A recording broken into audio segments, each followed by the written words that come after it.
প্রিয় দর্শক, পবিত্র মাহে রমজানের শুভেচ্ছা জানিয়ে শুরু করছি রান্না বিষয়ক অনুষ্ঠান হক মাস্টারের রেসিপি। বরাবরের মতো আজকের পর্বেও আমাদের সঙ্গে থাকছেন chef Nadim Sarkar. Please sir, welcome. আসসালামু আলাইকুম, কেমন আছেন ম্যাম? ওয়ালাইকুম আসসালাম, খুব ভালো আছি। আপনি কেমন আছেন? আলহামদুলিল্লাহ ভালো আছি এবং আপনাদের ইনভিটেশন আবার পেয়ে খুব খুশি এবং আপনাদের এখানে আসতে পেরে আমার খুব ভালো লাগছে। আপনি আমাদের সঙ্গে আছেন, আমাদের জন্য সময় বের করে এসেছেন, সেই জন্য আমরা খুবই আনন্দিত। Thank you. আজকে আমাদের জন্য কি রান্না করবেন? Smoky chicken wings. Smoky chicken wings. হ্যাঁ, স্মোকি চিকেন উইংস এই জন্য বেসিক্যালি এটা যদিও একটা আমেরিকান ফুড, বাট এখন ওয়ার্ল্ড ওয়াইড এটা খুব ফেমাস। একটা সমীক্ষায় দেখা গেছে যে আমেরিকায় পার পারসন ওনাদের লাইফ সাইকেলে প্রায় আনুমানিক 12 থেকে 15 কেজি উইংস কনজিউম করে। তাহলে চিন্তা করে দেখেন মানে উইংসটা কতখানি ফেমাস। কিছু কিছু দেশে, বাংলাদেশেও কিন্তু এই উইংসটা কিন্তু আস্তে আস্তে খুব ফেমাস হচ্ছে। চিকেনটা আমার তেমন একটা পছন্দ না যদিও, কিন্তু উইংসটা আমার কেন জানি খুব পছন্দ। প্রথমে আমি একটু লেমন জুস দিয়ে দেবো, যাতে চিকেনে একটা যে বয়লার বলার গন্ধ যেটা থাকে ওটা না থাকে। দেন পরিমাণ মতো একটু লবণ,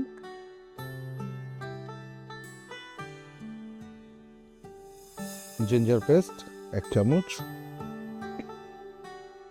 গার্লিক পেস্ট 1 চামচ এবং রেড চিলি পাউডার 1 চামচ। এই সবগুলোকে আমি ভালো করে মাখবো।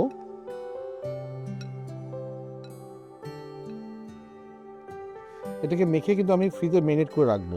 হ্যাঁ, মিনিট করে রাখবো জাস্ট 10 মিনিট ম্যাক্সিমাম। এই সময়ের মধ্যে যেটা ঘটবে, মশলাগুলো পেনিট্রেট করবে এই চিকেন উইংসের মধ্যে এবং এটার যে ফ্লেভারটা, স্বাদটা, হ্যাঁ, ওটা আস্তে আস্তে বাড়াবে।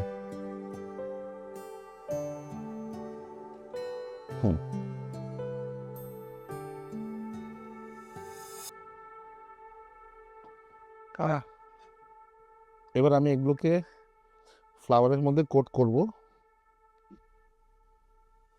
ভালো করে কোট করব, যাতে এটা ইয়ে করতে হবে যেন সব দিকে পারফেক্টলি ফ্লাওয়ারটা লাগে। এটার স্বাদটা তখন দ্বিগুণ হয়ে যাবে। আর এটার একটা ওরাল হিস্ট্রি আছে। আমেরিকা একটা অঙ্গরাজ্য আছে, সরি অঙ্গরাজ্য না, আমেরিকা একটা শহর যেটা নিউ ইয়র্ক। নিউ ইয়র্কের অনেক পপুলার একটা জায়গার নাম হচ্ছে বাফলো। এই রকম উইংসকে অনেকে বলে যে বাফলো উইংস, অনেকে বলে মহিষের তো উইংস হয় না, তাই না? এই বাফলো যে প্লেসটা, এখানে সর্বপ্রথম এই উইংস খাওয়ার একটা পদ্ধতি আবিষ্কার করে ওখানকার যিনি শেফ। পরবর্তীকালে এই উইংসটা এতটাই সুনাম অর্জন করে যে এটা আস্তে আস্তে পৃথিবীর সব দিকে ছড়িয়ে যায় এবং তখন থেকে হচ্ছে বারবিকিউ উইংস যেটা আছে না, এটার নামকরণ হয়ে যায় বাফলো উইংস। ডিপ ফ্রাই করে নেব আজকে। সবসময় তো ডিপ ফ্রাই আমি দেখা যাচ্ছে অন্য অয়েল দিয়ে করি, বাট আজকে যেটা করব আমি হকের মাস্টার্ড অয়েল দিয়ে করব, because I like the pungency of mustard oil. আমরা কিন্তু শেফরা মাস্টার্ড অয়েল নিয়ে যখন কাজ করি, there are some parameters that we maintain. আমরা ভালো মাস্টার্ড অয়েল কেমন করে সিলেক্ট করি, আমরা ওটার টেস্ট দেখি, আমরা ওটার ফ্লেভার দেখি, আমরা ওটার কালার দেখি এবং পাঞ্জেন্সি, এই সবগুলো পারফেক্ট যে কম্বিনেশনটা, ওটা কিন্তু এই হকের মাস্টার্ড অয়েলে আছে।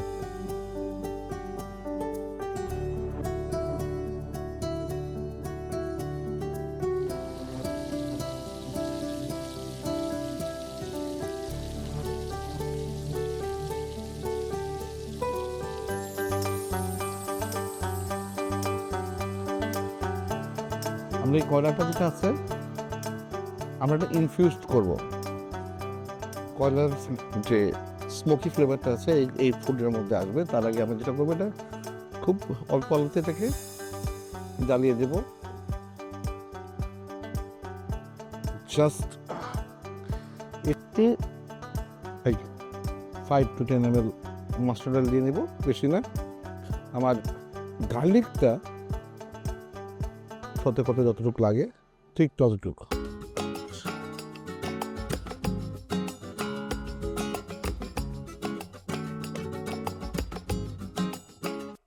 আমরা এখানে প্রথমে দিব হচ্ছে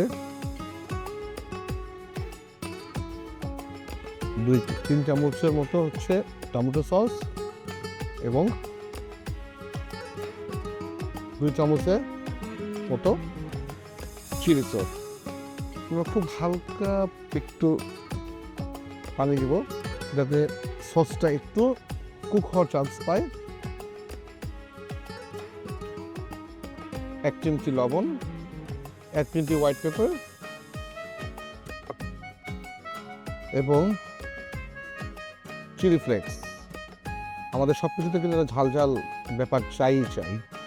এবার আমরা যেটা করবো, আমরা উইংসগুলোকে দিয়ে দিব এবং আমি এটাকে খুব সুন্দর করে মাখিয়ে নেব। আমরা এটাকে এখন বন্ধ করে দেব। এই যে কয়লাটা আছে, এই কয়লাটা এখন আমাদের একটা ইম্পর্টেন্ট পার্ট প্লে করবে। এটা আমি এখন বন্ধ করে দেব। কয়লাটা কিন্তু পর্যাপ্ত পরিমাণে আগুন আছে। এখন যেটা করব, only few drops of mustard oil will create the magic. 1, 2, 3 বন্ধ করে দেন। দেখতে পাচ্ছেন নিশ্চয়ই এখান থেকে যে স্মোকটা বেরোচ্ছে, খুব সুন্দর করে এটা কিন্তু আবার নিচে নেমে যাচ্ছে। আমি আমার প্লেটিংটা রেডি করে নিই। এখানে খুব সুন্দর একটা লেটুস দেবো আমি, and some colorful salads. Wow, অসাধারণ। এবার আমি একে একে উইংসগুলো নিয়ে নেব।